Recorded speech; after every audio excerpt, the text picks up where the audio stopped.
If you want your favorite perfume to last all day, there are several effective strategies to consider.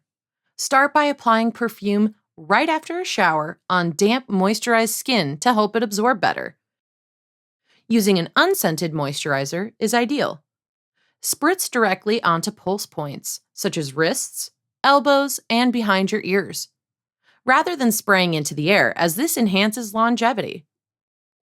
For an extra boost, apply a thin layer of petroleum jelly on pulse points before spritzing on your perfume. Or spray a bit onto your hairbrush before brushing out your hair for a light scent that won't damage your tresses.